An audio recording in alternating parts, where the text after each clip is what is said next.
Radio, your show for all things positive.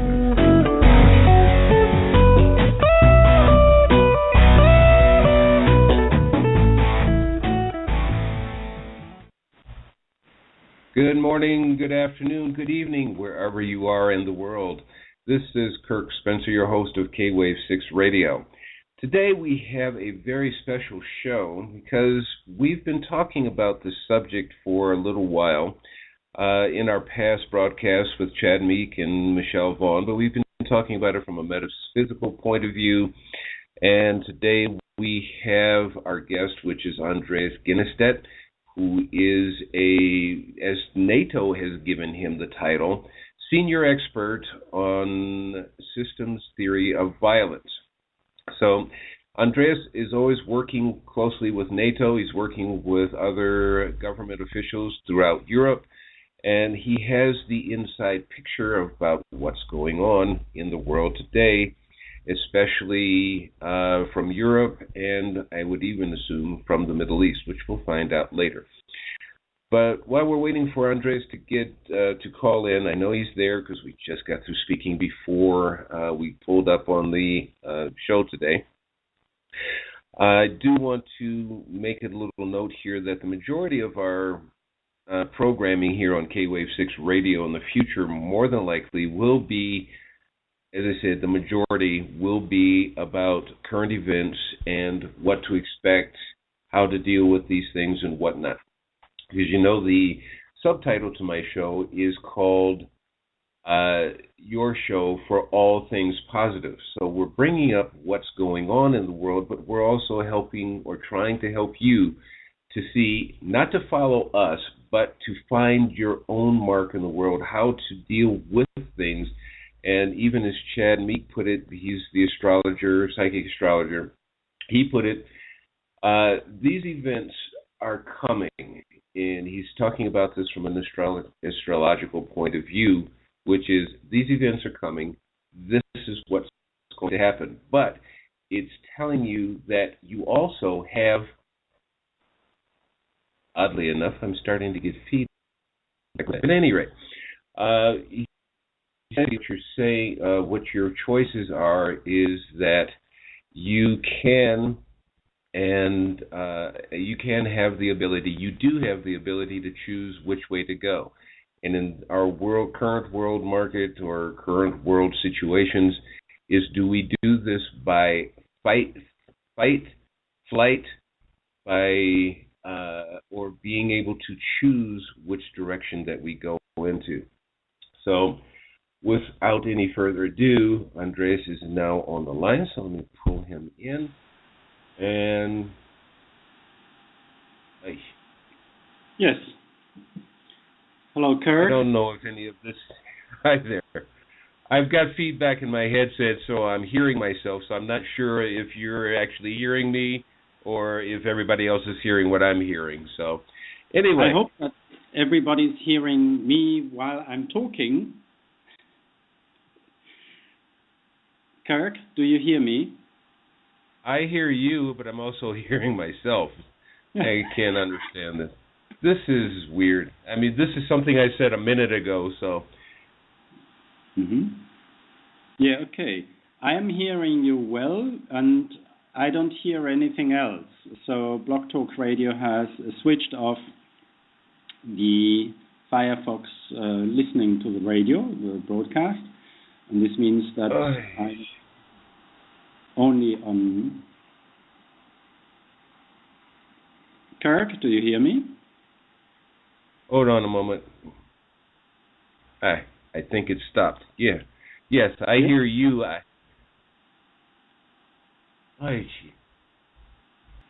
Okay. Anyhow, are you there, Andrés? I am there. It's 2 minutes 33 of our time that are gone. I hope this works. I wish I could filter this out. This is ridiculous. I can't figure out who I'm talking to. If I'm talking to you in a loop, or am I talking to whatever? Anyway, Andrés, while I try to figure this out, let me give this introduction. I'm going to let you run with it, and we'll see if I can figure it out while you're doing the talking. Okay. Good. With today's show, and like I said, I'm going to see if I can figure out why I'm hearing feedback on my side. He's not hearing anything, and hopefully you as listeners aren't. Yeah. Anyhow, here we go. We did a show with Chad Meeks and Michelle Vaughn a couple of weeks ago talking about what's coming up with in the world. We see this with stories and theories on economic collapse. We see 4 blood moons coming in a year and a half. This Friday we're having the spring equinox, and we're having what am I trying to say? An eclipse, and I think in a couple of weeks we're supposed to have another blood moon. So with all of this going on, Andrés, what do you see on the physical side? Because you're working with NATO, so how can you tell us what's going on with that? And while you're talking, let me see if I can figure out what the problem is here with Blog Talk. Okay. Hello, everybody. Welcome to the show. Once again, we are going to talk about crucial issues for everybody on the planet. Because as it seems, really, the conflict is growing every day, and it seems like it is impossible to avoid the issue. And I would like to discuss now some issues with you, because we have to think of this show that is being presented to us through media and political activism as a diversion of what really is going on in the background. We have to know that violence as a system is a very complex system, and this complexity of the system itself needs to be understood. The system right now feels threatened, and it feels very threatened, right, because the work we are doing to stop the system of violence as a regulation system for human complexity, this work is so efficient that there is nothing that the violent system can fear more than having us working on it and going on working on it. And for this very reason, the system of violence needs to do whatever it can to keep alive and to manage to drive us into a major conflict that will divert our attention and that will divert our efforts from the annihilation of the real troublemaker, which is the system of violence, towards other ends. And this is very normal. What we are aiming to do, this radical change of human behavior and radical change of human attitude, is so deep, it's so profound, it's so final, that all the past history of humankind will be really past. It's like we will wake up someday and live on a different planet with different people who are all acting in a different way, and we will not understand how it happened. It will seem like a miracle. But it's not. It's steady work. It's day-to-day work. It's something that is being done by thousands of people. And I am simply designing part of this change in the background, hidden away, doing what I can to make sure it will run and that it will function without interferences from anybody who wishes to keep the system of violence alive. Now, why am I explaining this when there are so many geopolitical games being played at our nose? And why am I pointing at these issues which would maybe seem to the listeners and to the people who are used to a certain type of narrative as completely useless? And this is the very interesting question. what we do is extremely dangerous to those who are putting out the danger. It's the end of their games forever. And this is something they know. And they know it's coming up. And the only thing they can do is drive us back into prehistory to avoid that we manage to set up the progress. So with this regard, there is definitely something we can do about it. But I have to very openly state that we can't do it alone. Those ones who are aware of what is at stake, those ones who are working right now in the background, know that we have to explain a little bit more and get more people to understand what we are doing so that participation is possible and so that the other side will not be able to just go on. And this is not simple. This is not something that is easy said, and it's even less easy done. Kirk, what do you think? Yes. What shall we discuss next? Well, I finally figured out what the problem was over here, so I got rid of the problem. So now I don't have any feedback. I don't have any looping sound. But as far as your question, yeah, it's nice to get rid of that because it was very difficult to hear you in real time and hearing it in recording and or delayed. Anyhow, as far as what you're asking, I think that there is that capability. Now, I'm going to give it to you from my point of view. Now, like I said, this is my point of view. I've had many, for a long time now, I've been asking myself the question of what is, I'm one who believes in prophecy, and I'm not talking about from any particularly specific point of view at this point, but coming from Mayans, coming from the Aztecs, coming from you name the source of any prophecy, from biblical, whatever, it all seems to point us to a rather dim and bleak future. But it seems to be that there always is that part of it, even as one of my friends, Chad Meek, said in one of our previous programs, who's an astrologer, he says, even the heavens tells you what's going to happen, but within that there is left this element of you have the ability to choose which way your future will go.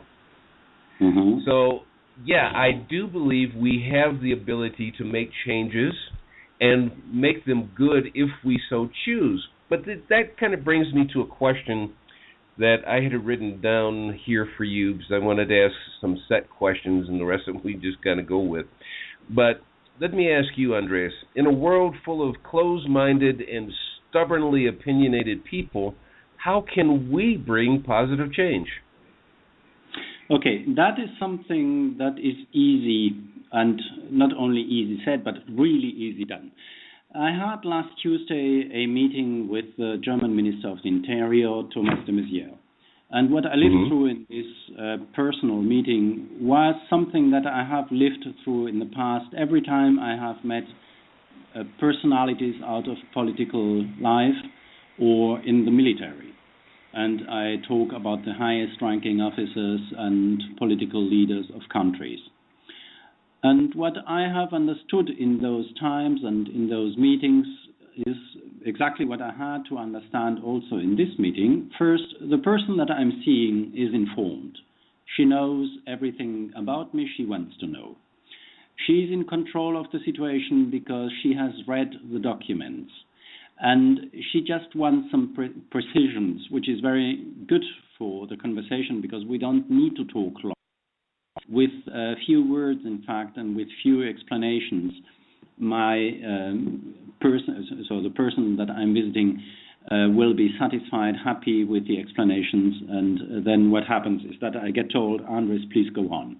We will start this project this and this way. I'm not going to tell what we have agreed on, but for you to know, we have a very precise outcome, and there is some action that is going to happen And this means that I have managed now to twist tables, to change tables, because for 10 years I had a disagreement with the German government. And the German government didn't want to really take part and be active in the process. And this has turned now. So the German government has officially said, yes, we will do it. And this is decisive. I mean, if you look at how the, let's say, political momentum of the primitive system of violence evolves, then you see that for the system of violence it gets more and more difficult to just be, to just exist, and to just produce situations as it has done in the past. And what we have to see is that still until now, the things that help most and that simply the most efficient and which are also the easiest to do for all of us is to really face the threats, face violence, and decide that we will stop it and do it. So the most important is our intention, is our thought, it is our will. And it's not just saying it, but it's doing it. You know, I'm not getting paid when I go and visit the minister. It's me putting the money. It's me putting the time. It's a whole week of work. And it's not just seeing the minister, but it's seeing policemen, it's seeing other representatives of the government at lower levels. It's seeing, for example, the mayor of a city. So there are very much engagement possibilities that one can take on and which need to be followed up. Next week, on Monday and Tuesday, I will have 2 meetings with representatives of church who will discuss the issues at stake, for example, for people coming from countries at war.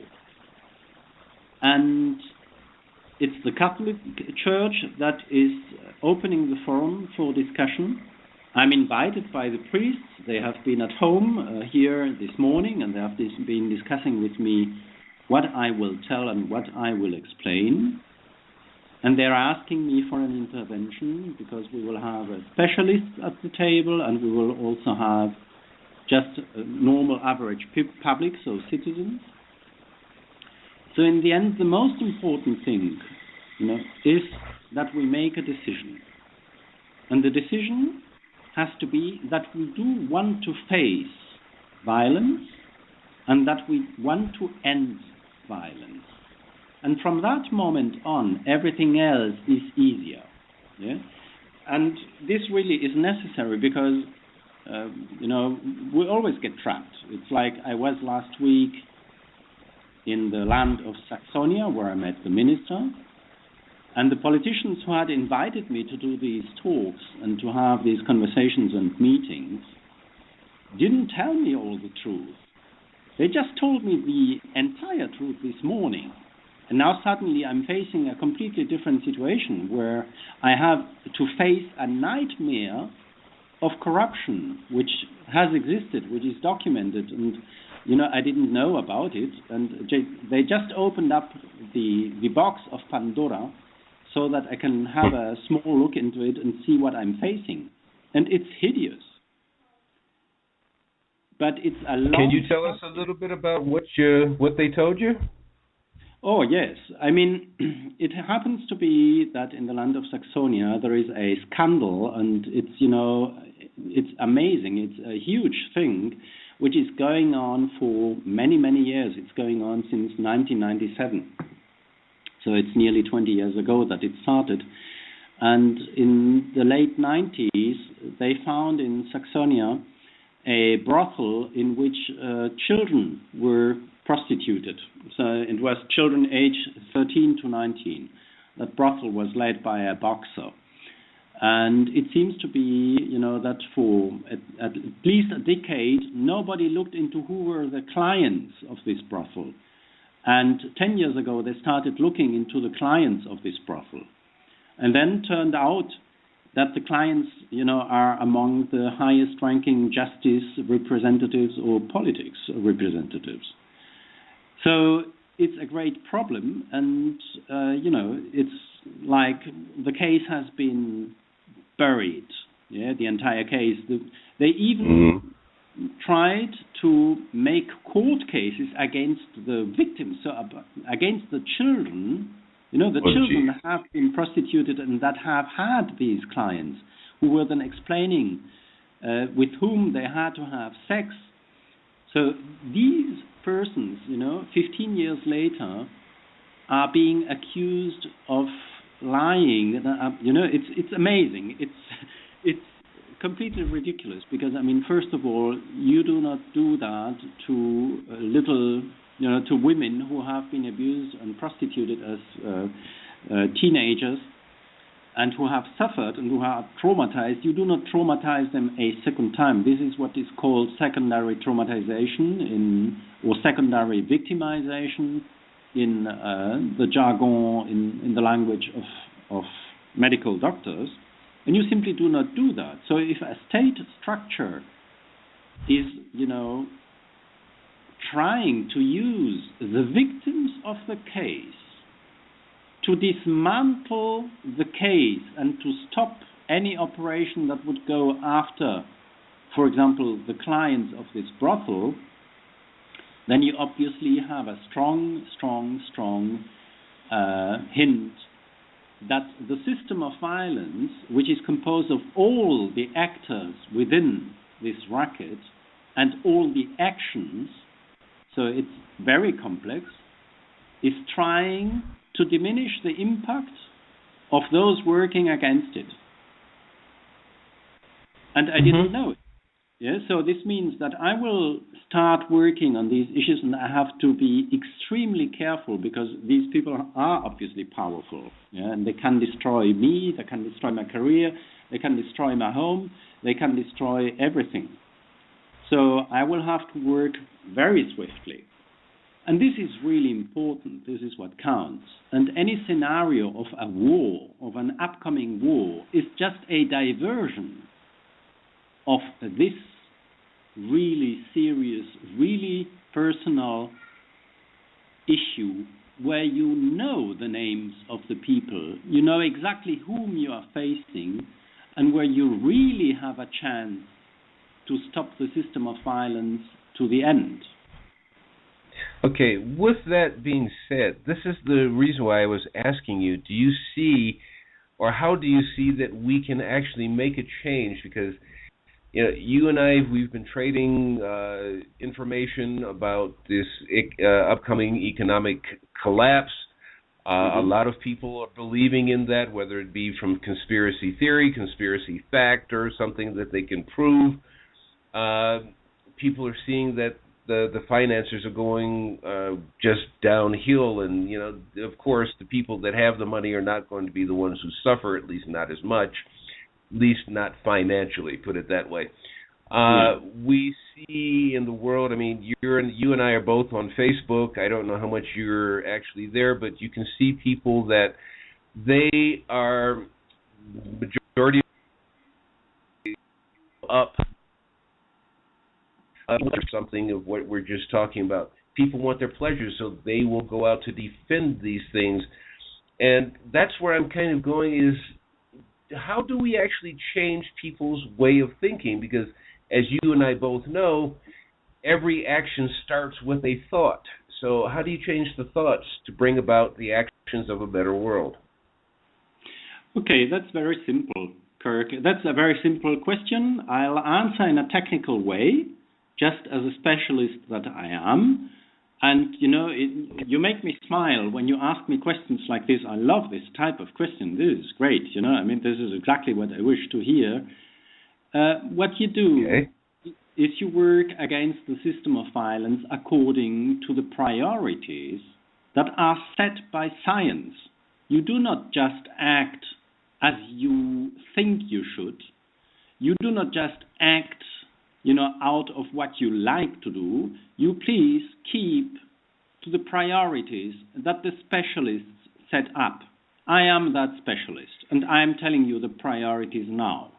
The first thing that I want you to do, and I want everybody to do exactly the same all over the planet at once. I want to start this now. I want every listener to start tomorrow acting exactly on what I'm going to tell. And this is, we have a system of violence that is structured by biological biases and by cultural biases. The biological biases, we have discussed them in the past radio shows, Kirk, were epigenetics, right? Mm-hmm. And the cultural biases are the memes, which is all the recorded attitudes of humankind when it comes down to violence. So whenever violence is part of our life, what do human beings do? That's the memes and that's the cultural bias. Okay, these two biases combined bring out all the behavioral patterns which lead into violence in the first place. And then we have a picture in which we have life, and in this life, a high percentage of human attitudes and behaviors is designed and made to suit the system of violence. Why? Because, as I have explained, the system of violence regulates the overall of all human complexity. So when we decide that we want to stop this being the rule and that we want to stop the system of violence running our lives, then we have to do it on both levels, the biological and the cultural. Regarding the biological, this means that we have to take care of the epigenetics and do what we need to do to be resilient, because when we change our attitudes and when we start working on any problem of violence in our immediate surrounding, we have to count that the system of violence will try to hit back. So in the same way, we progress and we change attitudes and we tackle the system of violence, in the same way, the system of violence will attack us back. And for this, we have to make ourselves strong. Kirk, do you hear me? Yes, I hear you. Okay, good. So this means that I'm sorry, I just muted my mic. Oh, that's fine. That's fine. So what we have to do is to make ourselves strong by having very close relatives, so people in the family and friends, which simply will be informed. They will not be asked. They will be informed about our change in attitude. And we will tell them very simply, because that's what we do over here, that we will need 4 times a day a hug. We need just, closeness. We just need support. And we need that anybody of our environment takes us in his arms for 40 seconds, 4 times a day. So it's 160 seconds that I want somebody to hug me per day. And we will do this on a regular basis so that we feel that we have the physical, the emotional, the spiritual, and the mind support of the people surrounding us and saying, okay, if you go, we are with you. That's the first thing. The second thing is that we will then attack the system of violence by targeting any person, because it's not relevant who we do this to, and it's not relevant which way we do it. What counts is that it goes out, and this is why I say I want it to happen immediately. From the moment on we finish this radio session, I want the people to go out and to just start it. And this means, first talk to your families, but then tomorrow go and where you find that somebody has raped somebody and he's not punished, and where you find that somebody has abused sexually somebody and he's not punished, you start acting discreetly but thoroughly, so that this person, has no chance to avoid the issue. It's not that you want revenge. You do not want the system of violence to go on, to perpetrate itself again through revenge. That's not what you want. You want the system of violence to stop. So when you know about these things, you go in and act.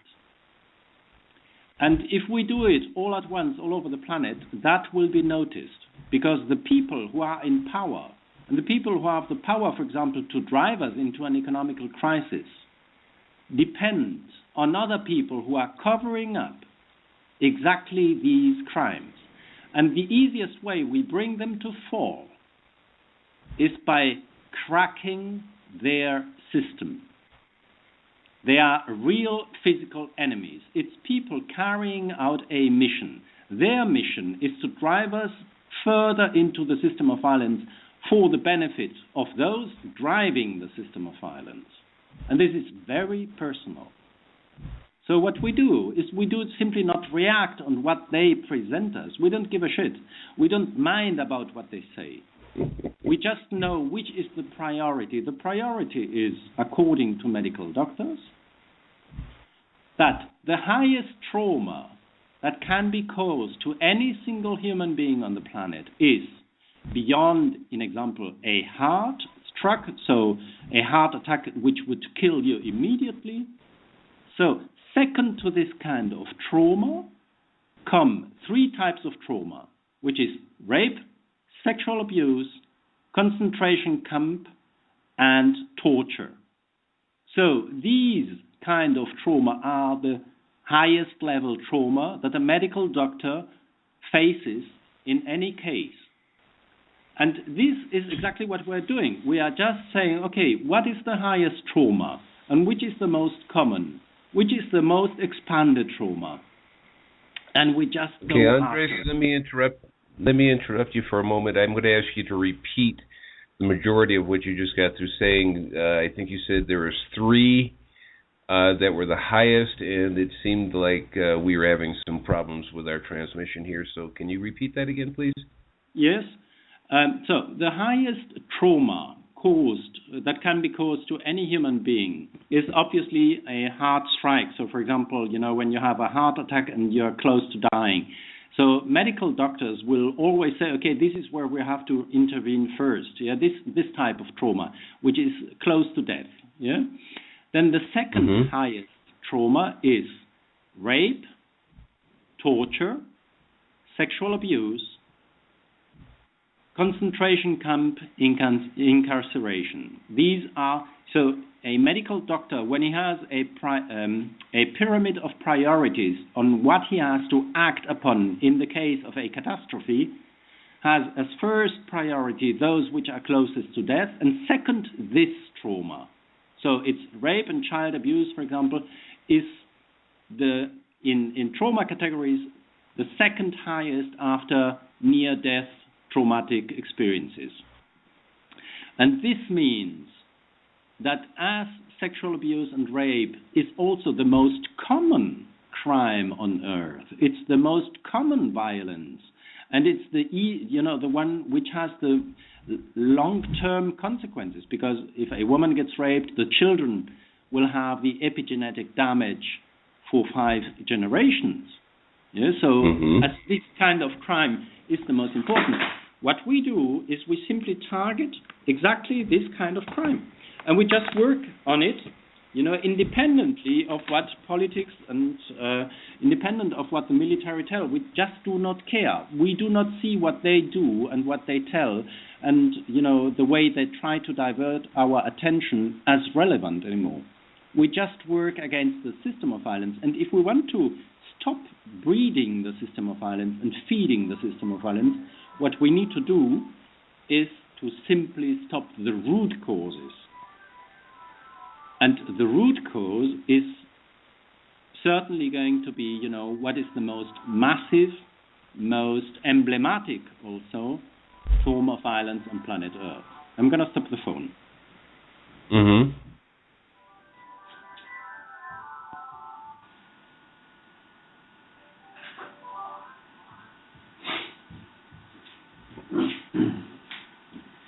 So, this is really what is important. It's that we set the priorities and we do not allow anybody to divert attention. Kirk. Yes. This means okay. Go ahead. that's I'm the sorry. end of the rope. You know, it's the end of the rope for those who think that they can divert attention of our work and divert attention of what really needs to be done. Yeah. What needs to be done is to stop the entire system of violence, and for that we have to attack according to qualified priorities of the people working in the field. And it's not paying attention to the problems that they're putting in front of us.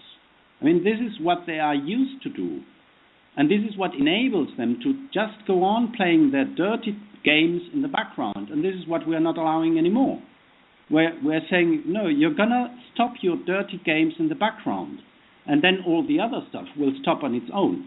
We will not even have to talk about it. You bring me to another question. I wrote this, so I think you've answered part of it, but I would, if you will, elaborate on this one, because, before I get into the question, I just want to say to our listening audience, in about 25 minutes, a little bit less after our break, Andrés will be taking calls. I know this is kind of a weird time for the United States. Most people are probably at work or doing something else. But if you're in Europe and you want to call in, the number, you can call in by Skype. Just go to the Blog Talk Radio link, and you'll see a Skype button there. You can click on that and call in. If you'd like to call from the American number, it is area code 347-677-0812. Again, that number is 347-677-0812. We'll be taking calls after our hour break, which comes up in roughly 23 minutes, give or take. But now, let's get back to this question, because the question I want to ask you is here. Actually, there's more than one question. I've got a bunch of them here, so maybe I'll throw them all out at one time. Are we prisoners on this planet, unable to get along? Because you're saying go out and hug people. Well, here in Mexico, I know you're in Germany, but down here in Mexico, this is how we greet each other. You greet each other with a hug. You greet each other with women with a little kiss on the cheek, or you just press your cheek to their cheek, and it's a hello. We do this when we go goodbye, and there's never a lack of that close personal communication, if you will, between friends and just people you even know or don't know. Once you get to know a person the first time, second time you see them, you give them a hug. That's something that we do down here, but it kind of seems like, as you're talking about our distractions and how people have made this into essentially a prison planet, and people are always being controlled, or we are being controlled by what the media tells us, but the media are owned by corporations, and who owns corporations, et cetera, et cetera.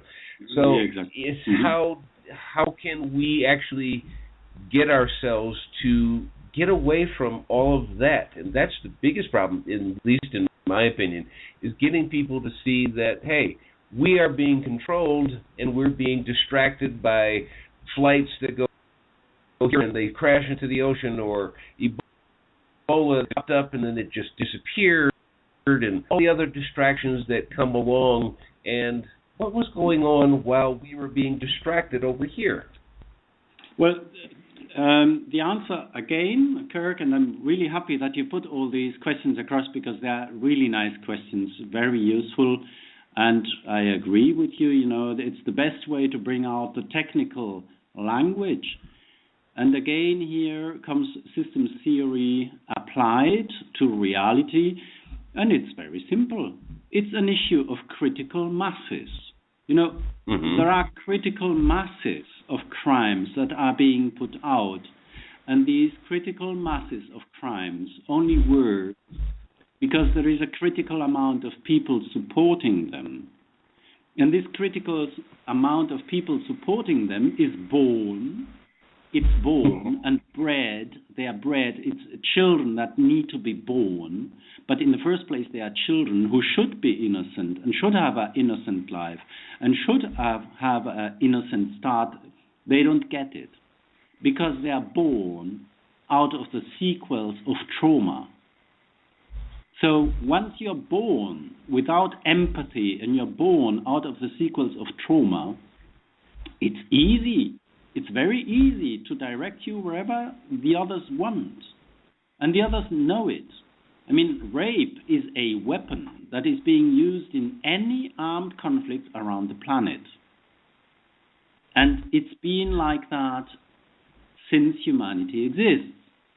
Mm-hmm. There are historical recordings of massive rapes and kidnapping of women, in ancient Greek traditions, in ancient Greek history, or in the Roman history, which very simply show that it has always been known that this is the most efficient way of having any population subjugated, so docile, a population that is willing to do what you will tell the population to do, because you have weakened that population in the first step through rape, in the second step because the children born out of these rape and sexual abuse phenomena are children that are extremely weakened. So, again, the same answer as before. This is a technical issue. Please do not have an opinion. I'm not interested in hearing a personal opinion of anybody on this planet. We have medical indicators, and the medical indicators are very clear. We do not have to question that. There is things like, for example, we know that we are going to breathe so and so many times per day. Our heart is going to beat so and so many times per minute. We know that, and we know that if our heart does not do it, we have a problem. So we know that, our blood has to flow under a certain pressure, and, this is something that is normal. We also know that we cannot survive at a environmental temperature of minus 40 degrees or plus 50 degrees. We need a temperature in which we can move, which means that we are only resilient and capable of living in a critical amount of ranges of temperatures. So regarding violence, it's exactly the same. If we have a critical amount of violence occurring in everyday life, and we have this through sexual abuse and rape all over the planet. So if we have that, it's obvious that we will have a critical amount of people who will be weakened, that this weakness will express itself on the epigenetical level, so this will result in attitudes and behaviors who will add to the predisposition of those playing and knowing these things to use the weakened people for their own purposes. People can only be used if they are destroyed. Yeah, that's true. Yeah, we know this from all the experiments the Nazis have done with the Jews in the concentration camps. Mm-hmm. And the only Let thing me ask you. Go ahead and finish your thought, and then I'll ask the question. Go ahead. Okay, so what happened in the concentration camps was that it was a massive operation in which, for example, the Nazis would deprive the Jews of their sleep, having them standing up every 2 hours in the middle of the night, so they would not get their deep phases of sleep.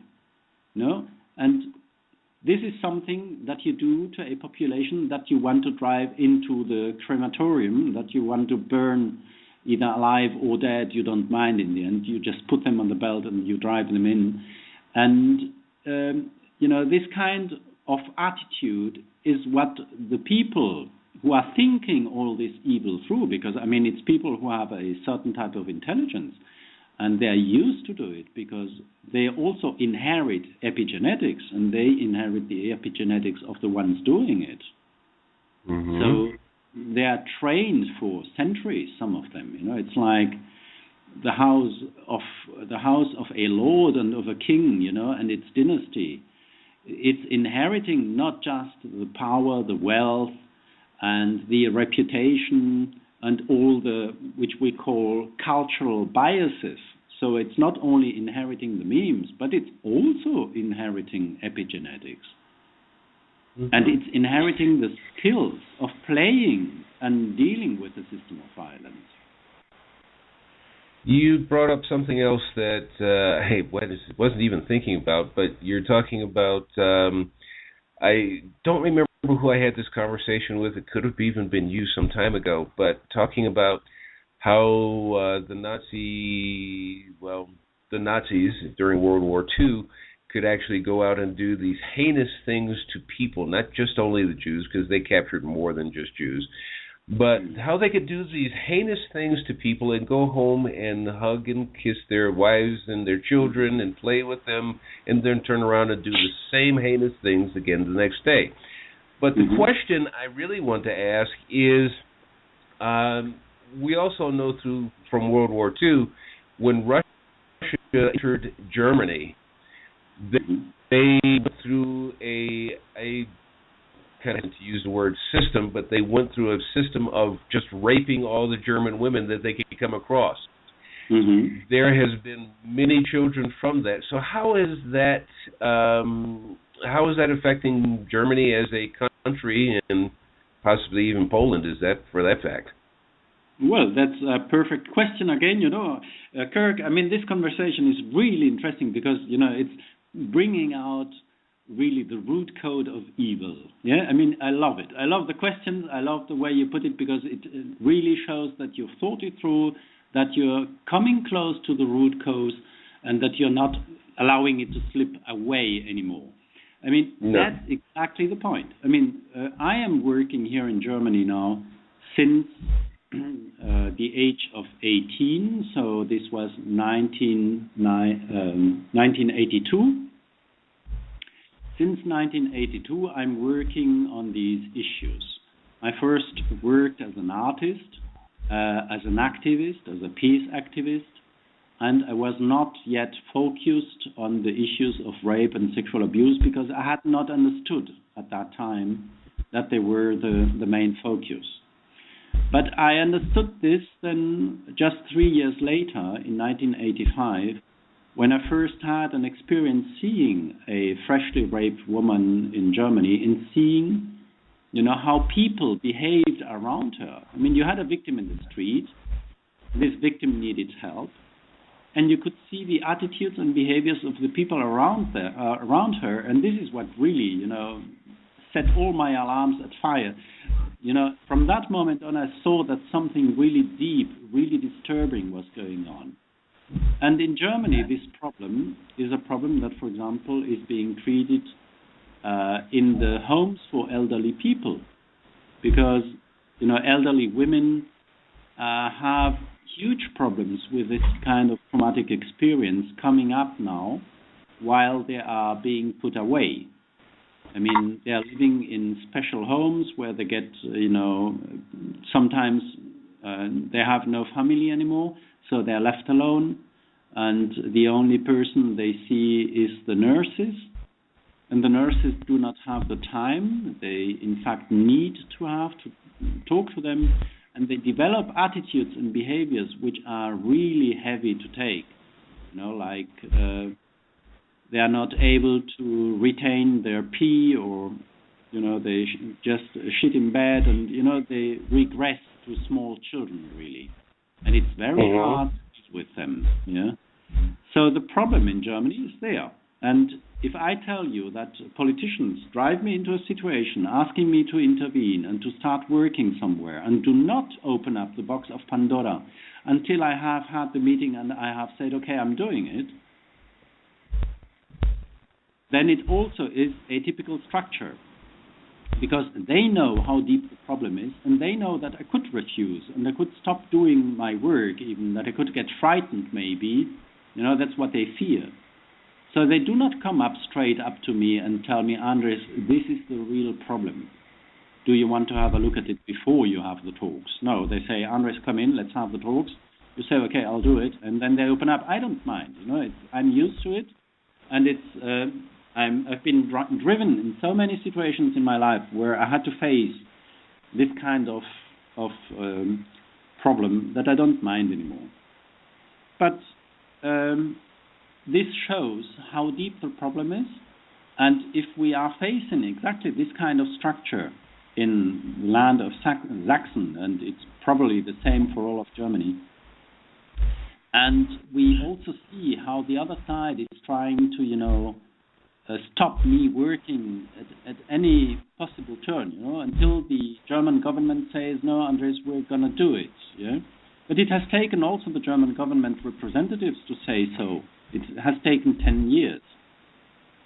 And maybe, the only reason why they're doing it now is that they see that I will start teaching at the Catholic University of the city of Münster next month, that my book is about to come out in German language, so everybody will be able to read the book in Germany, and then stopping me doing the work is not really coherent. It's like it's too much, you can't stop it anymore. There is too much drive behind, there is too many people giving support, there is too many institutions saying, we want this solution and not another one. Mm-hmm. And that is what makes the difference. Yeah. So the problem in Germany is exactly as you state, Kirk, that we also have the sequels still of the Second World War. And, if we want to stop any major war in the future, what we have to work on is on making that war impossible, because we have strong citizens. And strong and healthy citizens can only be where rape, sexual abuse, and all these highly traumatic experiences drop below a critical level. And the critical level is for the entire planet the same, without exception. On the entire planet, rape and sexual abuse have to drop below 30%. Then where are we now? 65. That's what we assume. You have to drop at least half. Yeah. That's going to be, it's not impossible. I know things. No, I don't believe there are things that are impossible. I think there's things that are improbable, but this is not impossible.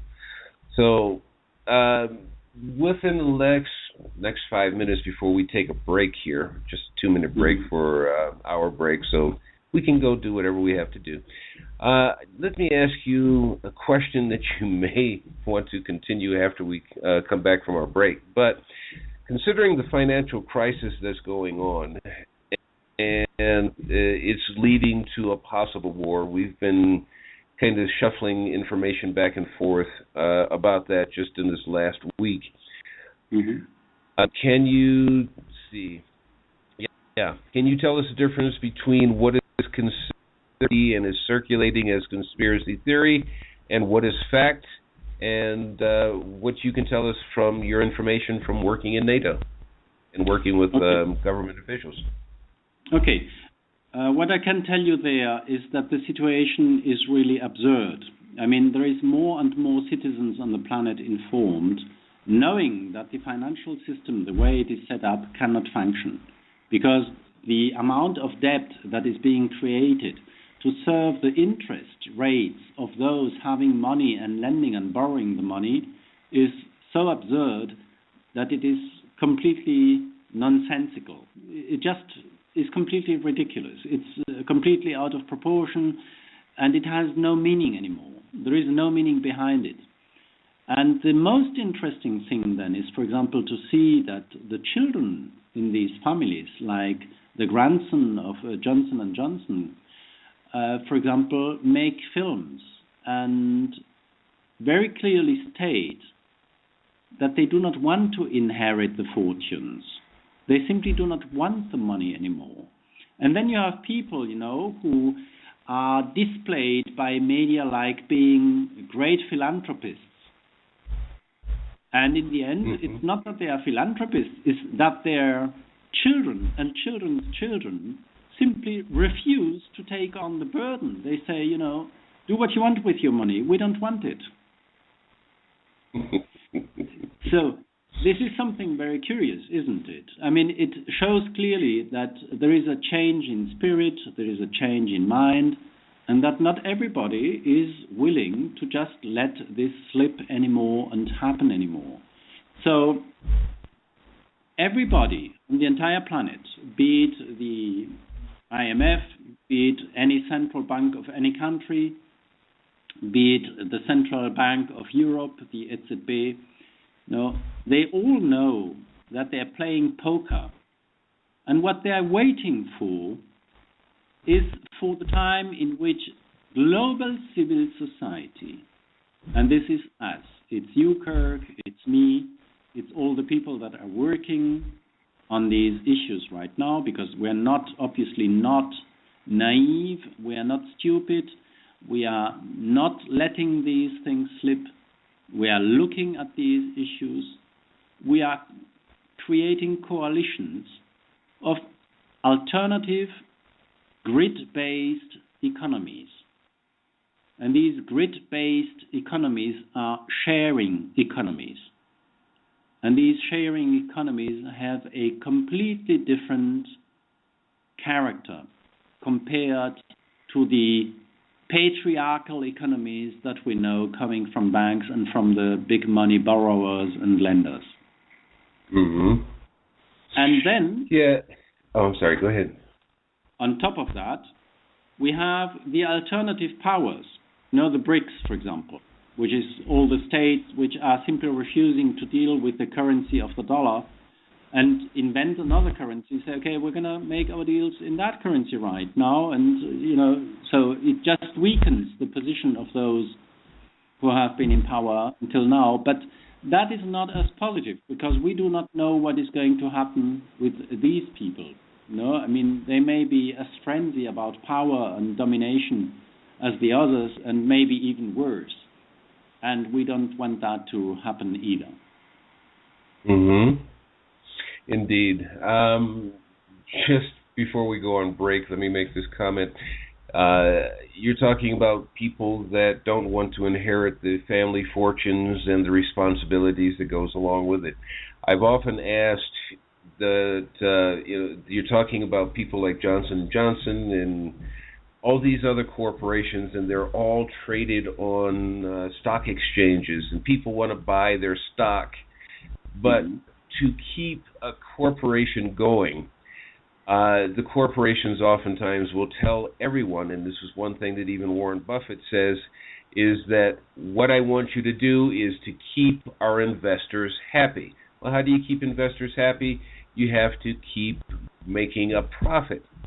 And how do you keep making a profit? You have to keep doing what you're doing, whether it's raping the land or vegetation, whatever it is, polluting the air, and it has to continue because people that invested, they want their money back plus.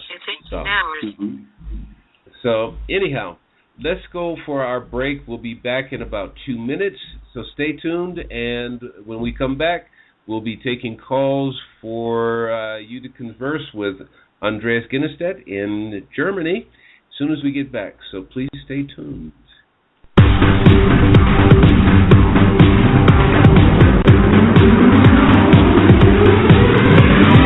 freedomtalkradio.co.uk. This is the most diverse, most amazing, one of the funniest radio stations you could ever listen to on the internet. I've heard so much stuff from the ups, the downs, the lefts, the rights, the politics, the non-politics, the schmolitics, whatever you want to call them. It's great.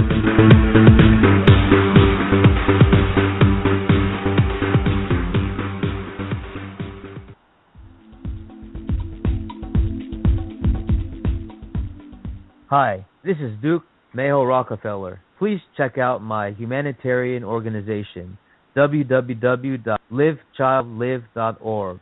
You are listening to KWAVe6 Radio with our esteemed radio host, Kirk Spencer. Thank you for listening to today's show. We'll return to today's program shortly. Keep up with what's new at KWAVe6 Radio by visiting our website at www.kwave6, that's the number 6, radio.tk. You can subscribe to our blog via the RSS feed button on our blog page titled What's New, or via the social media links in the website. If you missed any of our shows, you can find all of our shows archived in our YouTube channel. The link to our YouTube channel is on the homepage of our website. We also suggest that you check out the programming at Freedom Talk Radio by visiting their website at www.freedomtalkradio.co.uk. Now let's return to today's show.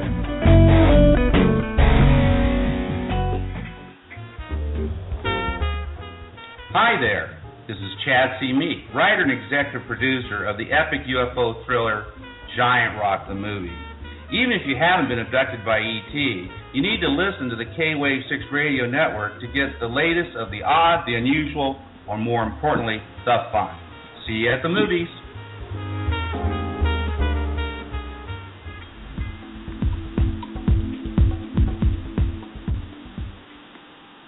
Hello and welcome back to KWAVe6 Radio.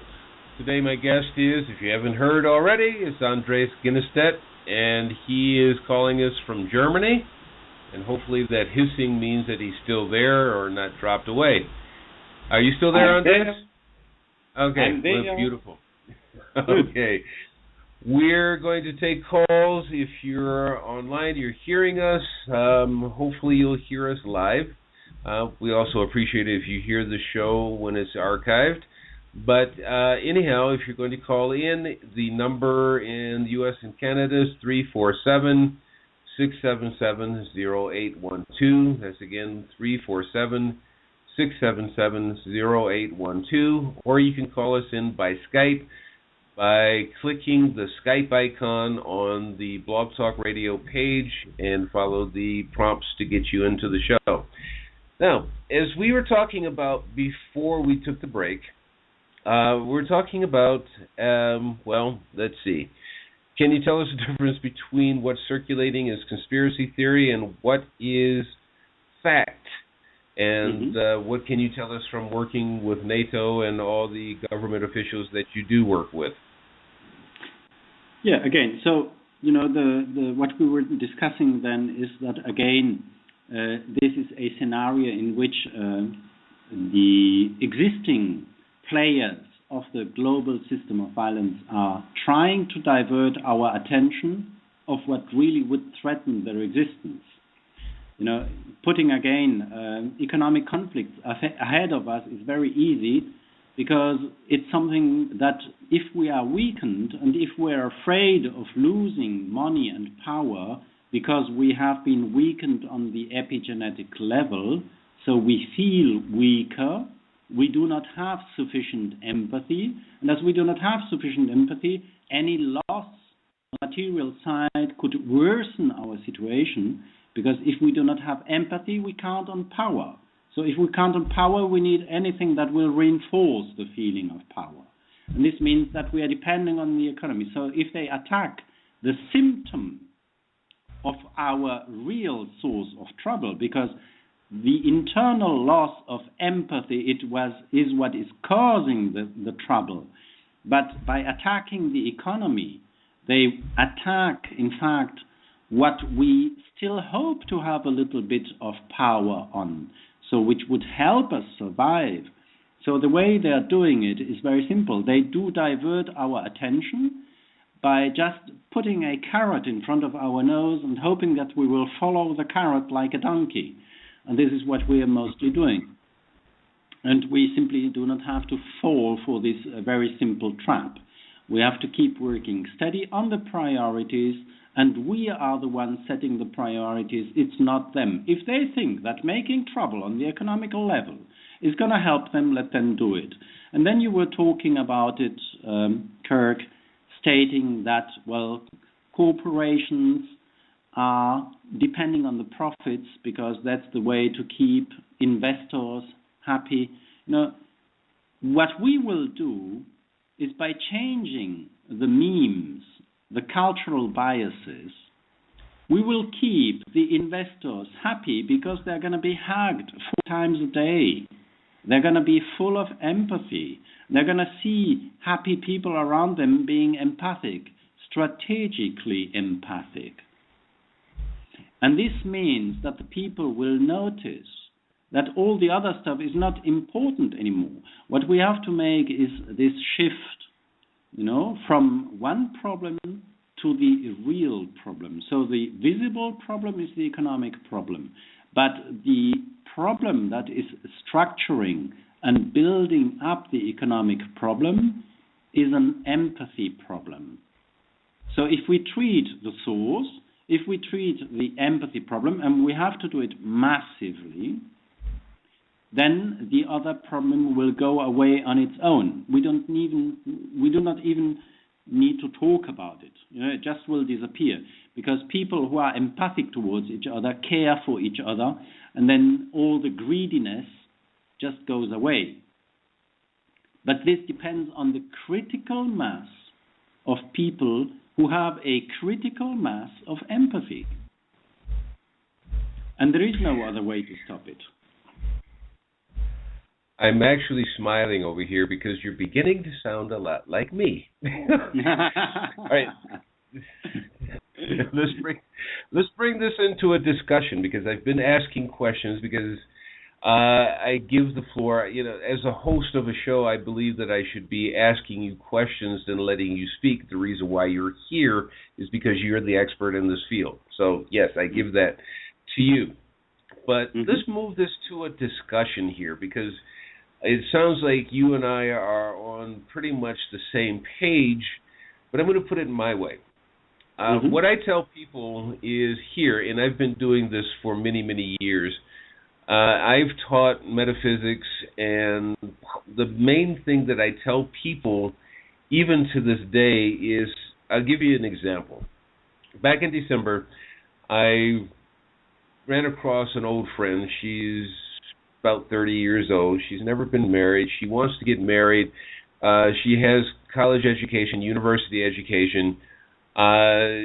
She's in a family where they own several businesses, but it's not what she wants to do.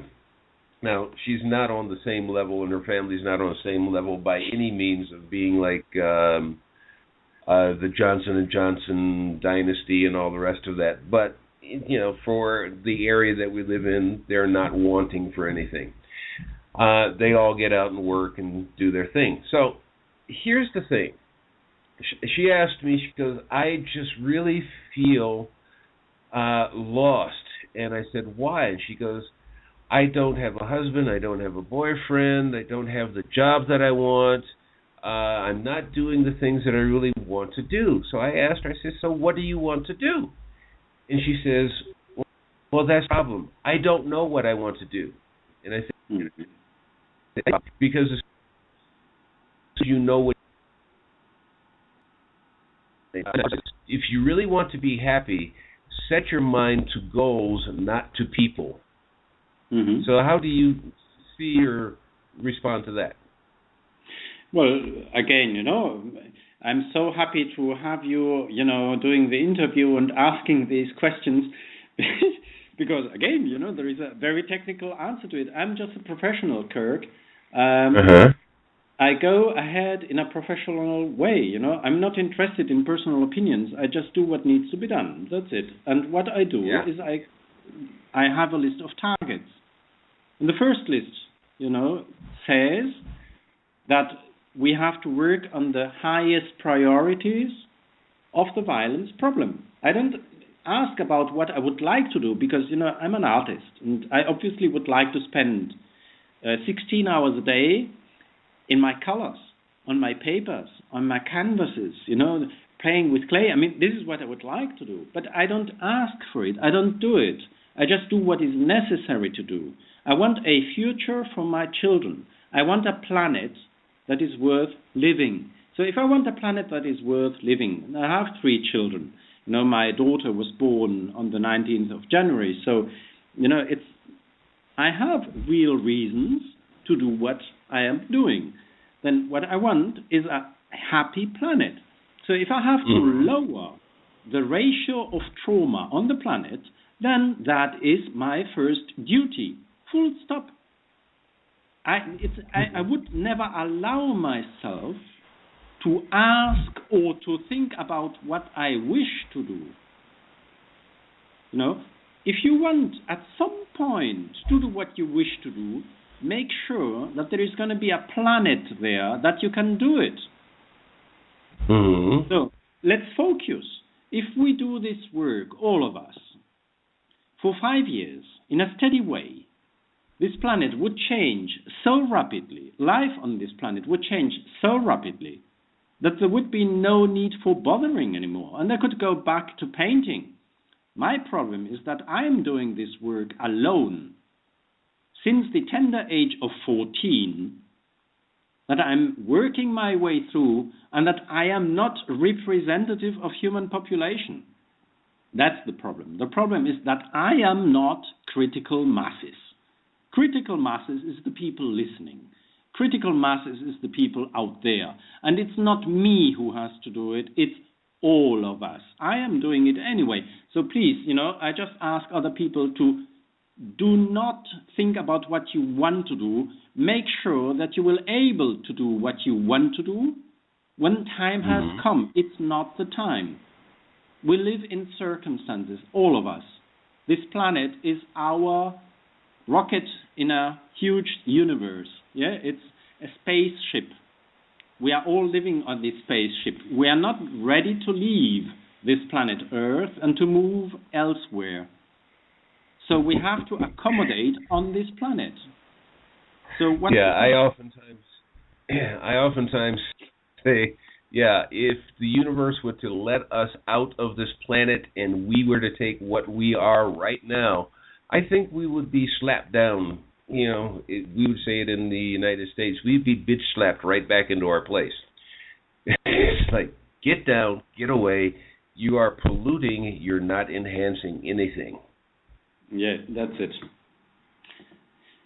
So, it also takes me to the point, I'm sorry, let me just finish this quick thought. It also takes me to the point of thinking that, as I said it before, it takes us from a paradise and puts us into a prison because we're allowing, you're saying it in a slightly different way, but I'm saying we're allowing ourselves to be, quote, quote, governed into a particular pattern where only the people that know what's going on, that are in control, are saying, that's the way I want it, and we're going, okay. This is where I'm coming up with saying, what do you want? Do you want peace? Do you want love? If that's what you want, stop focusing. That's my way of putting it, and this is conversational point. Stop focusing on what is wrong with everything and start focusing on what do you really want in life. Do you want peace, love, happiness? That's what you need to focus on. That's where the hugging comes in. That's where the genuine hugging comes in and says, yes, I do appreciate you, or as the word that usually goes around in metaphysical circles, namaste. It is, I celebrate, I acknowledge and celebrate the spiritual being that is within you, genuinely, not on a superficial basis. Yeah, good. I think, in fact, we could sum it up. I mean, for me, it is very simple. As you see, I have just a technical answer to any question you put across. I'm happy when I can do, as I say, I was born as an artist, and certainly my art is what fulfills me most. But right now, I have other duties. Yeah, that's all. Yeah, it's very simple. I work a little bit like a soldier, Kurt. Yeah, I have my orders given, the orders are being given not by people, because I am the commander, let's say the first commander. I'm the one, giving the orders myself, but the orders come from reality. Yeah, I have a planet. I can see this planet. I can see the problems on the planet, and I just act accordingly. It would be stupid if I just ignored reality and behaved like on cloud 7, on a pink cloud, dreaming myself away. No, sorry, that's not going to happen. It's very simple. Yeah. Right. Now, I think we're coming across in the same way. I think it's just coming from two different angles, or if you want to say we have a candle, you're coming from one end, I'm coming from the other, but we're actually on the same candle and coming towards the center about how to make things happen. But that's the part of the discussion that I enjoy. Just in case if there's anybody listening out there, if I know that in the United States most people are working, I know here in Mexico everybody's working, but if you have the ability, you'd love to call in, please do give us a call at area code 347-677-0812. If you want to call in by Skype, just go to the Blog Talk Radio page. If you're listening to, for instance, from my blog, just go to the link and click on the Skype icon, follow the prompts to get into the show, and you can talk directly here with Andrés Ginestet. Anyhow, getting back to our conversation, I think I've run out of my questions here, but Andrés, do you have anything else that you would like to tell us? Because we've kind of summed up a lot of stuff, but what do you see? You can go here, or if you have something else you want to talk about, that's fine. What do you have that you can tell us about your time spent with NATO? Things that we should know. Well, what I can tell you is that what we discuss at NATO is very close and very similar to what I'm describing here on radio. So when I talk to the people, in the informal conversations, we have the formal conversations and then we have the informal conversations. I'm discussing exactly the same issues. It's just being professional and saying, okay, what is NATO mission? NATO mission is to keep peace on planet Earth. That's what it's about. And as long as the system of violence is the system ruling, it has to be done according to the rules of the system of violence. So it will depend, very simply, on the proportion of people who understand that we are all together commonly facing the system of violence.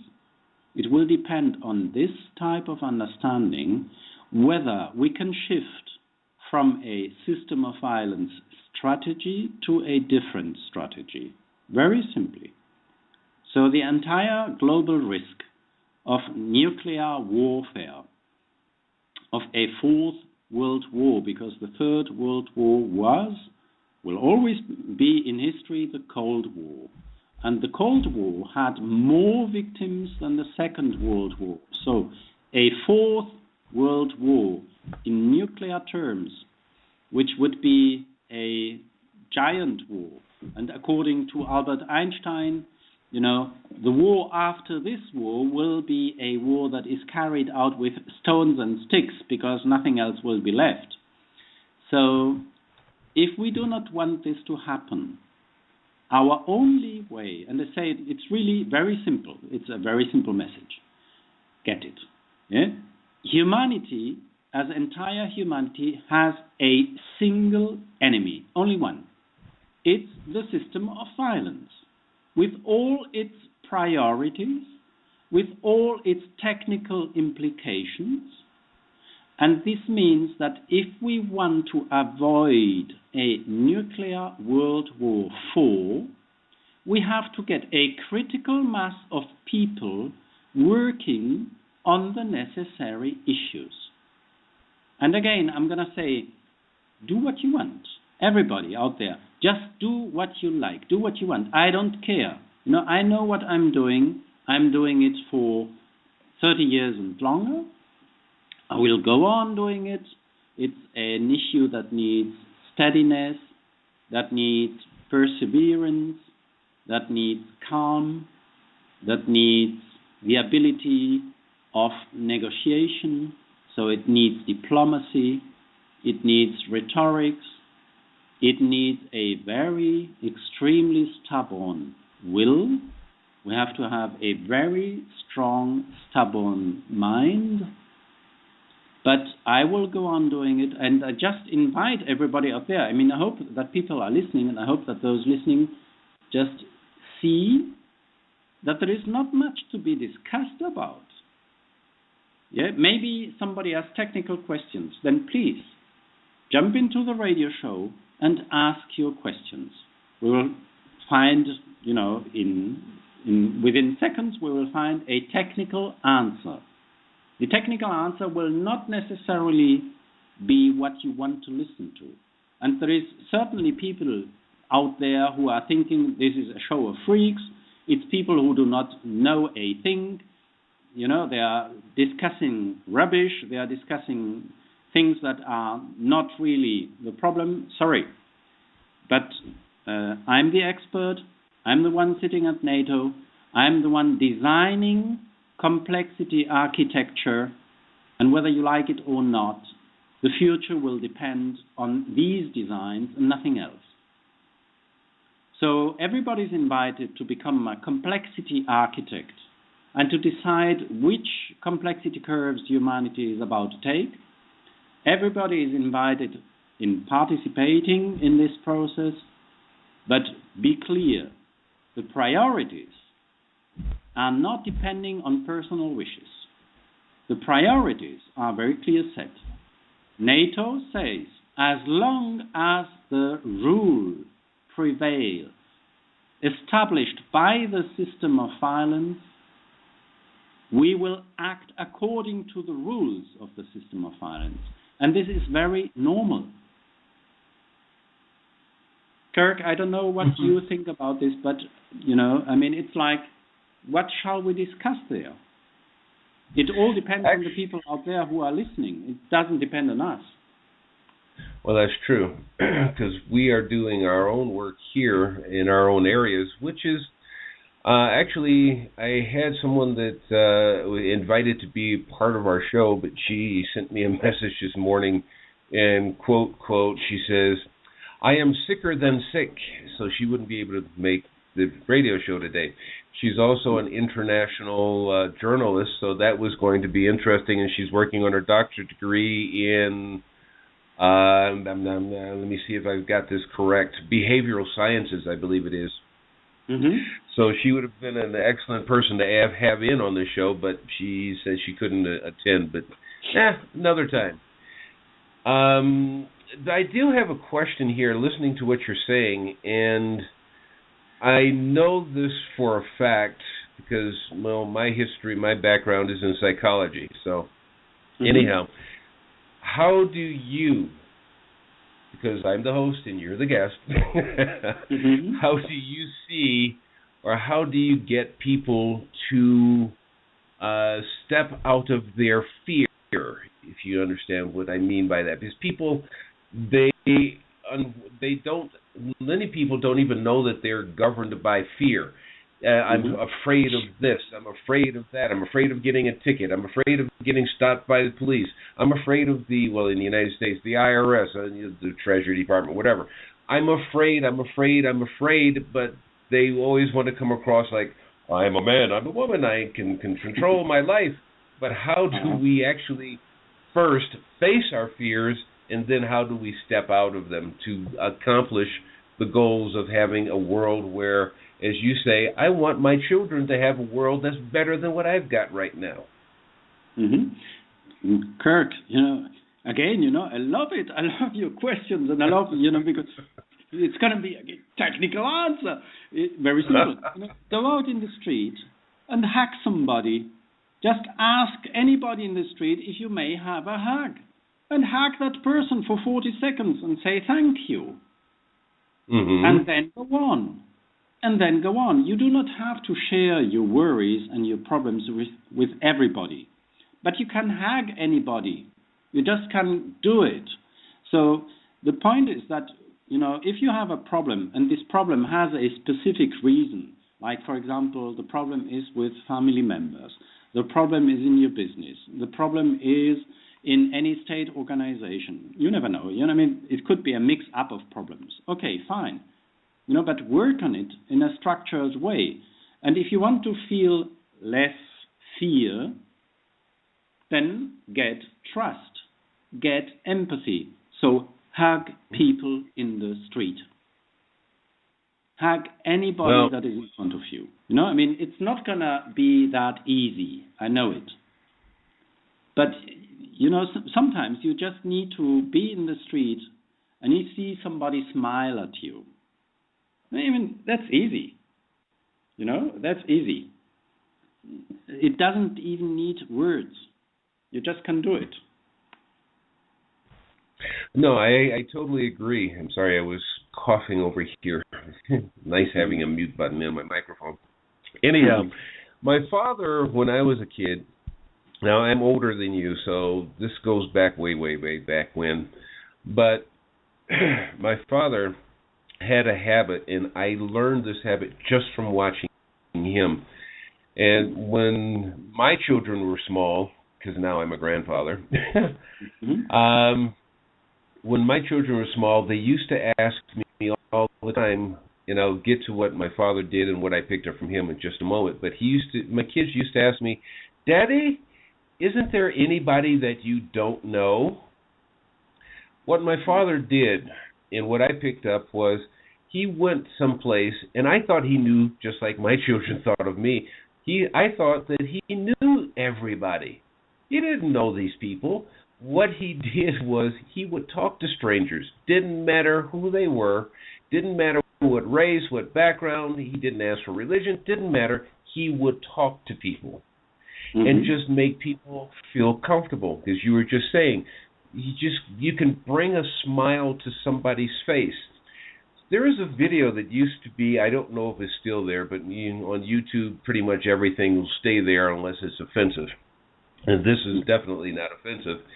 But there was this point where it started out where it was, I think it was a meeting in a corporate office, and the speaker was telling people to reach out, to talk to people, to, in essence, using my own word, bearing your soul to somebody. And this guy, he left his office. You know, he's the atypical as far as what the media shows out is being one of those stuffed shirt people and working in a corporate office in a glass office and all that kind of stuff.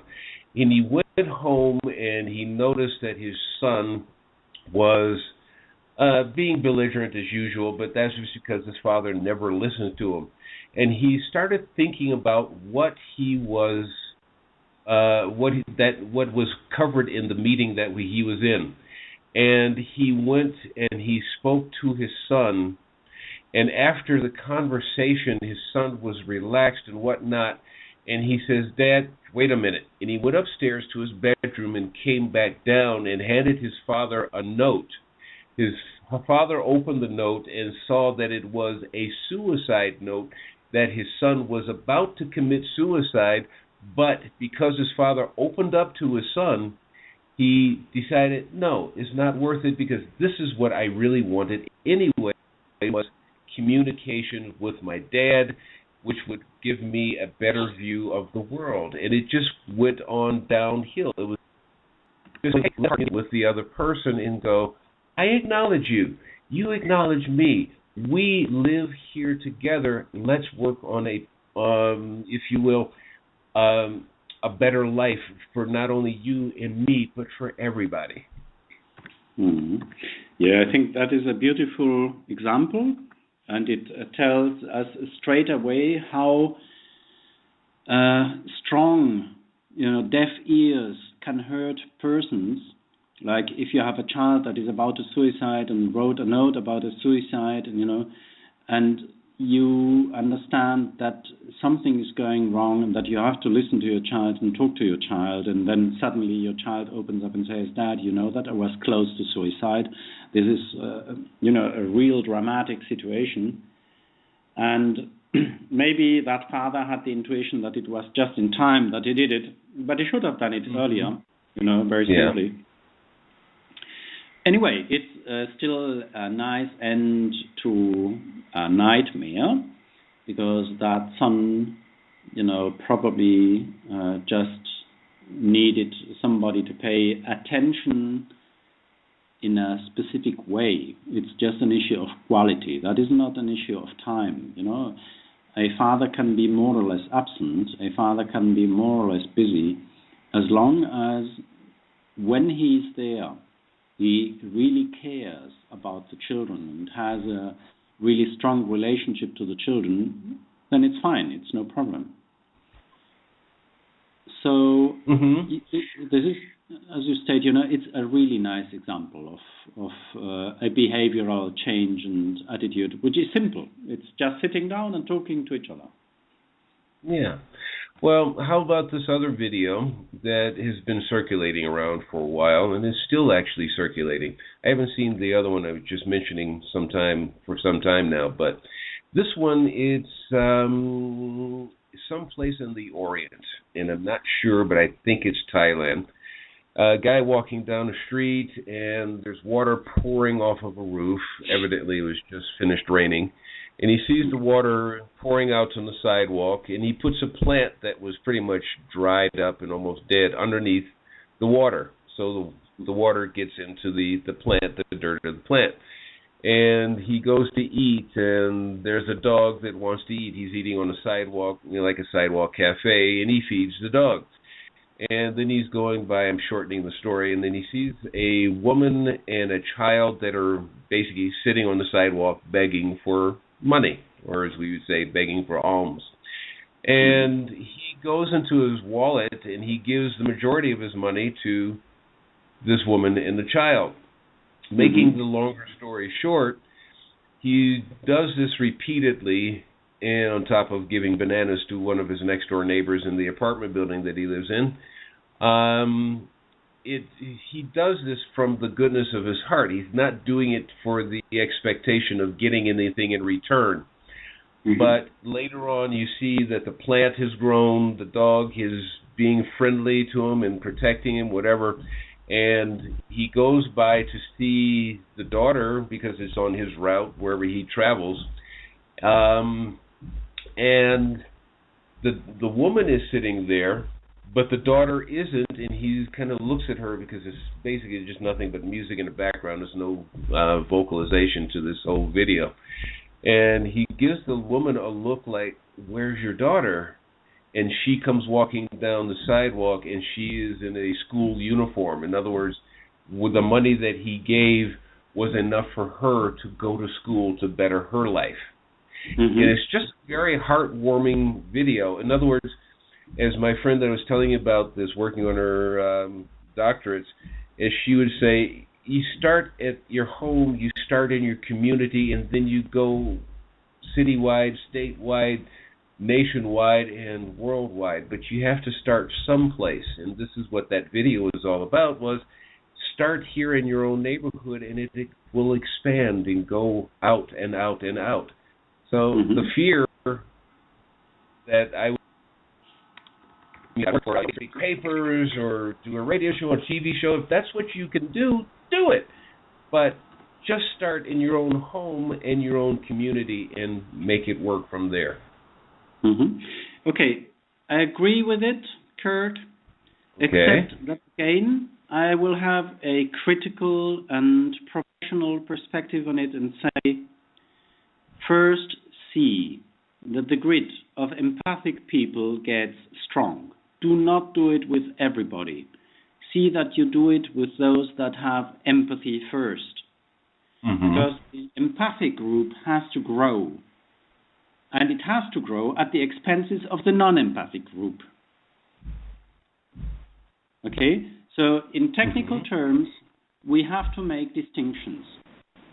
In the future, it will be easier maybe to make distinctions because, if we manage to do, for example, a planetary trauma mapping, and then we know exactly how many people have trauma where, and then we go on researching and we know where is resilience, and we know exactly where are the people who have most resilience, then we can do it even in a more technical way.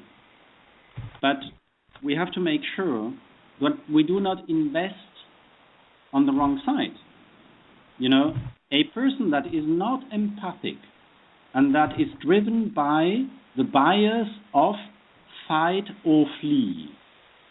So a person that is biased and her entire attitude and behavior will be depending on fight or flee is not worth a single investment, but a technical investment that only can come from the people surrounding that person. So we have to know our targets. We have to know which person is dominated by the system of violence, and we have to know how many people we have in our team to bring that person out. So it's team building. Mm-hmm. And that's not something, that you do generally. You focus. Uh-huh. No, I don't disagree with you at all. Nothing that's said there I disagree with. So I just you have a more, how should we say, planned approach to how you would like to see it done. Exactly. Yeah, and well, let me ask you this. I don't mind putting myself in the hot seat. So, how do you see, even where I'm coming from, how do you see that in the approach that you're talking about? Okay, if we look at Mexico, we have there a very clear problem, which is also again prostitution, which is also again rape, and which is also then drug cartels, which are building upon the substance that is there. Yeah, I mean, the drug cartels are working with people, and these people are the weakest people. It's people who know that when they have to die and that they're going to be cut into pieces, do not oppose resistance. So it's extremely weak people. We know it from all the narrations, over here in Europe. We have many times visiting criminologists who come from Mexico and who explain how the drug cartels work in Mexico. And it's experts. And, it's horrendous. The pictures they show, the stories they tell, it's really amazing. But I'm listening to it. It's not that I'm a stupid, blunt idiot who is not facing reality. Sorry, I am the first one listening to it. And I'm the first one looking at the pictures. And I'm the first one understanding the structures behind. So because I know it, because I meet the people, and because I'm fighting against these people, I will insist. Do exactly what I'm telling you. Do not do anything else. Do not, anybody be diverted, anybody, be misled into other priorities. Priority number one, don't, talk to the drug dealers, talk to their children, talk to their women, get them first out, and then use them to work on the others. Do it secretly. Do not do it in the open. Do not be a good person. Be a soldier. Be a soldier and work strategically. You are at war with a system. So be not naive. Do not be open about it. Be secret and be dangerous. All right, let me ask you this, because you just went into another question. Why be secretive? Why be covert, if you want to use that word? Why is that? Because you need to protect yourself and your actions from the other side. You're not going to naively open up your side. You're not going to offer any weakness for others to attack. I mean, you have to be empathic towards yourself in the first place. If you want to be empathic to other people, you have to make sure that you will stay alive, that you will be healthy to do it. So, first, care for yourself and the people that you grow with yourself into the strength of the empathy grid, the empathy network. But be aware that you're doing something in a strategic way. This is not an innocent saying. This is war. I'm talking with military people. And this is a war that I'm building up. I am the one telling that we are at war. But I have decided that the war that we are playing is a different war of the one which is being told in the media. Mm-hmm. I decided, and this was in 2008 when I came out with it, Kurt. In 2008, I declared war. I declared war upon the system of violence, and this is serious. I know something about military discipline, and I'm not afraid of using it. No, that's quite obvious. No, what I was getting at, what I'm still getting at, is just for our listeners to understand. It's not. I'm not putting this on a personal basis, so I hope you understand that. It's an understanding for people who are listening to the show, whether it's live or archived later on. You're saying, in other words, being covert in your actions of, let's put it this way. There's a lot of videos out there about people standing on sidewalks in public areas, whether it be a mall in a downtown area or a shopping mall someplace else, and they're putting up signs and saying free hugs or hug me, I'm a Muslim, and and people are coming up and they're hugging. But how do you compare that kind of let's say battle tactic to doing? I understand, put it that way. I understand what you're talking about, going out and talking to people, because yes, there will be people following you to sabotage your action. So how do you see those people that are going out to the public and just saying, give me a hug, or putting up a sign and free hugs? How do you compare that to what you're talking about? Well, that's very interesting, because, they obviously do not harm anybody. They are doing some good. And it's good that these people turn up, but also they need protection. They need support. They need a community that is backing them, so that if anything happens, they know that they will be taken care of, and that they will, get the cure if they are traumatized or whatever, because it may happen.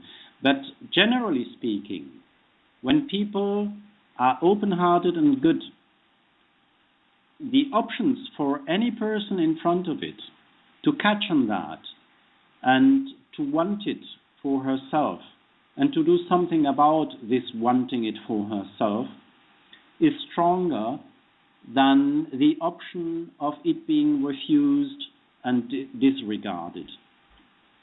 So it's not stupid if these people do it having a support racket that will help them in case something happens.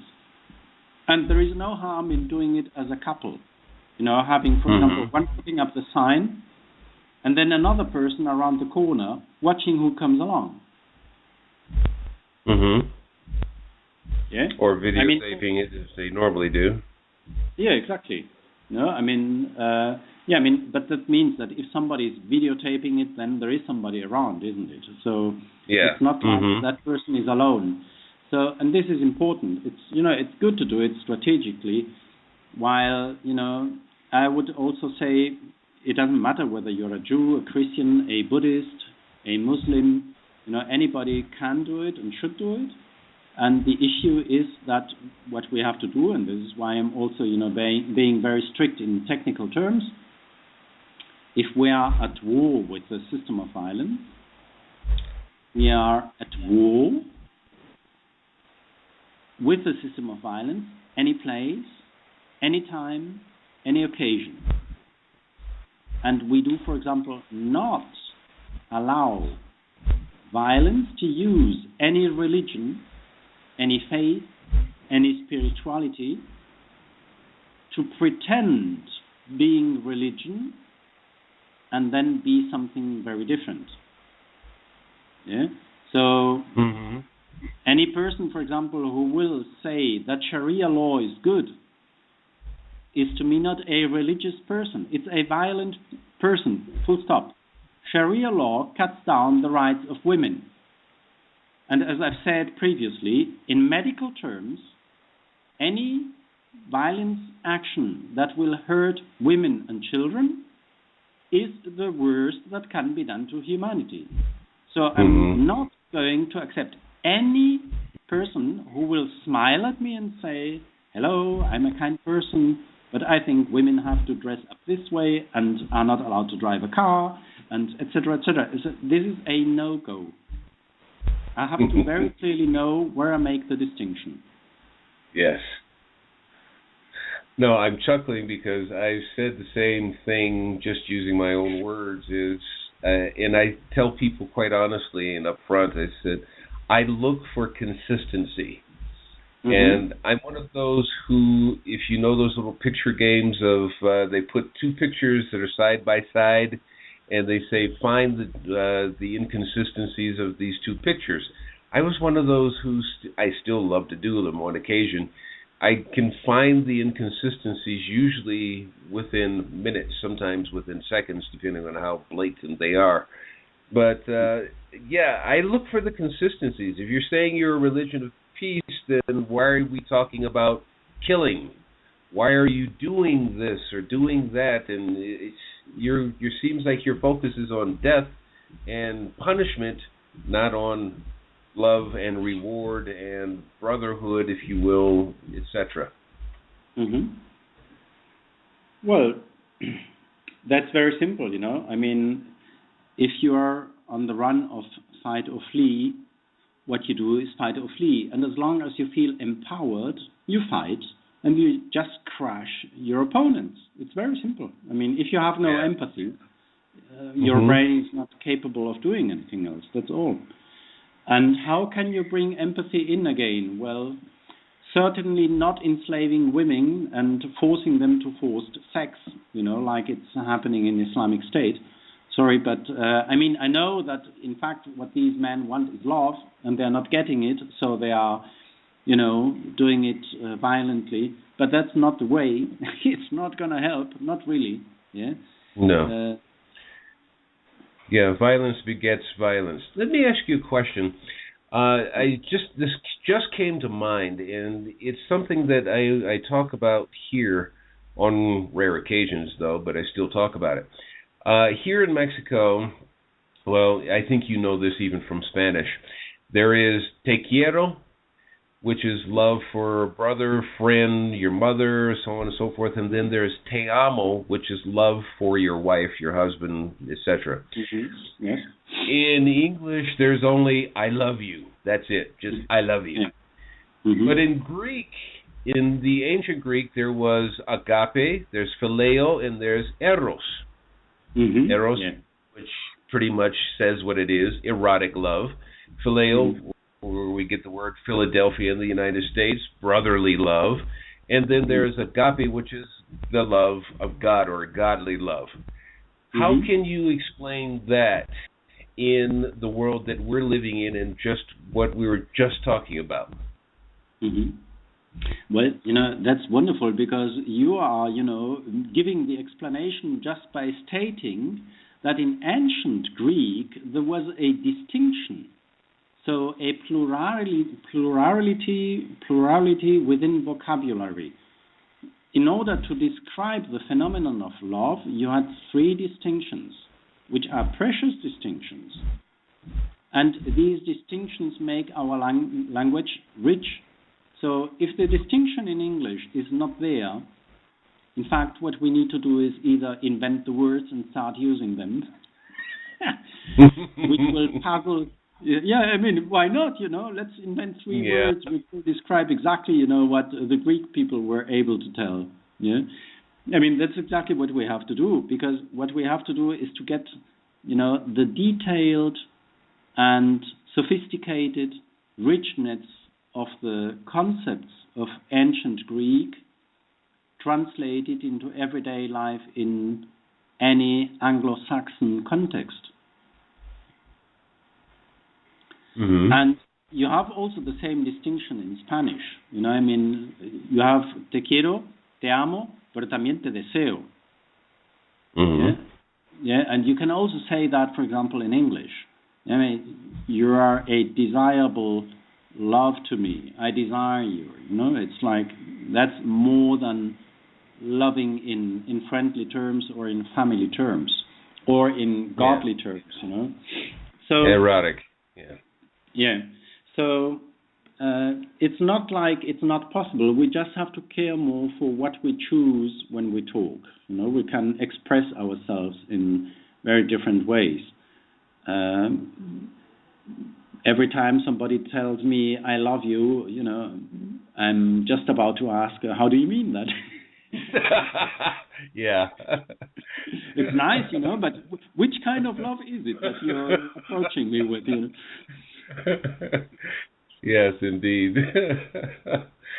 Well, we're going to wrap up the show. We have about 7 minutes to do this. So I'm going to ask you first if you have any final words, but I also want to, if you're willing to do this, otherwise, if anybody wants to contact Andrés, you can contact him through the contact page on KWAVe6radio.tk, or Andrés, I know you have a website. Actually, you have more than one where I found some stuff about you. So how can people contact you if you're willing to do so, or do you just want them to contact you through me, through the radio show?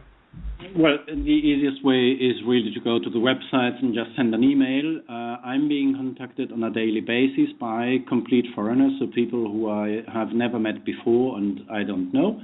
And these people simply contact me because they want to work with me, that's all. You know, I'm very interested in having as much people as possible working on all these issues and not asking questions, not discussing priorities, just doing what we want them to do. You know, I'm not interested in discussing whether we shall first target another type of violence. No, we are going to do what doctors have told. If doctors tell that's the pyramid of priorities, then we will go by that pyramid and work our way down. And, you know, if it takes 10 years, it's fine. If we can make it in 5, it's better. So it's just a matter of critical issues, of critical masses of people doing the right thing. And to me, this is behaving professionally and just targeting the system of violence as the entire system and declare war on that system. Do not declare war on people. Do not declare war on specific types of people, you know, be it according to race, to ethnics, to gender, to sexual preferences. No, that's not what counts. What counts is that we face the system of violence in the way it is, abstract. It's an abstract system. So that's all. And, you know, there is not much to be discussed about it. I mean, it's very clear because we can measure the trauma in the blood. We are going to do it anyway. There is no way out. It's like this trauma measuring will be done. I don't mind about how long it takes, but it will be done. We will have a diagnosis of all the planets. We will know which amount of trauma is where on the planet at some time. Nobody's going to be able to evade the issue. And it's, you know, a battle that we only can win. We can't lose it. We cannot surrender to the system of violence. We simply cannot do it. So no, not if you want a world for your children and grandchildren to live in that's better than the one we're in. No. No, exactly. You know, and it makes no sense to play with the system of violence either. You know, once you know that there is final methods to end it, I don't think that people are gonna say, okay, and why shouldn't I just go on playing for a little longer? You know, it's so amusing. I got to visit this morning, as I told you earlier today, Kirk, from the priest from the Catholic Church, and he said, Andrés, you know what? It's so much fun to have the Russians and the Americans, you know, fighting each other. I mean, you can make wonderful films out of it. That's the reason why they are not listening, not yet to you, and they are not, you know, playing along and not defining the enemy as a common enemy, because it's boring. It's much more entertaining if we can hit each other, you know, and yeah, well, that's it. It's children's games, you know. I mean, this is exactly what we know. We just need to see that we could maybe, if we become adults, responsible adults in our life, and that we change some patterns, okay, we will be allowed to play again, different games this time. Yeah, it's not like we're gonna go out and rape 10,000 women in Kosovo again anymore. Yeah, that's not the kind of game we will. Yeah. No. Yeah. Yeah. I mean, so it's just about time that we mature to the point that we behave like adults, like responsible people. That's all. Yeah. It's very simple. Yeah. Yeah, you said it. I had a different way of asking the question, which I'm not going to ask now because we already answered it. But the theme of it is still the same. There's so many of us that are looking at it as something that's entertainment. The news for many people is just entertainment. Oh, let's see what's going on in the world, and I can't do anything about that. Oh, the world's going down the drain. It's going to hell in a handbasket. Whatever. Mm-hmm. But anyhow, Andrés, we're going to end the show here fairly soon. So, would you like to come back in another 6 weeks? I think we should do it, because what we haven't managed, Kirk, and we really need to manage that, is we need to get people discussing the issue in the open.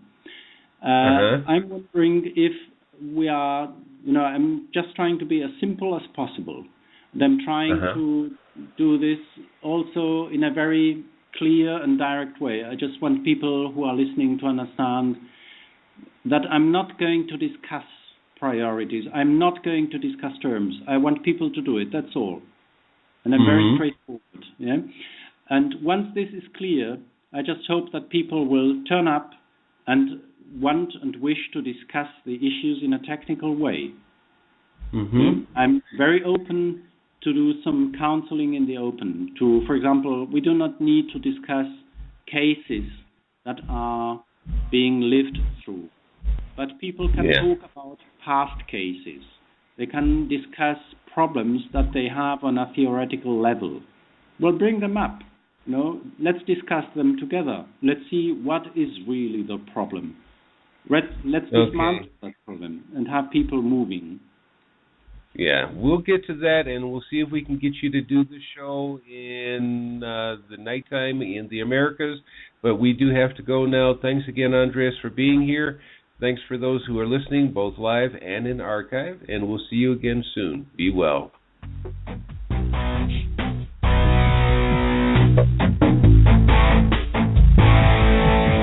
Thank you for being a part of our listening audience. Be sure to keep up with our shows and our podcast via our blog, on Twitter, and in Facebook.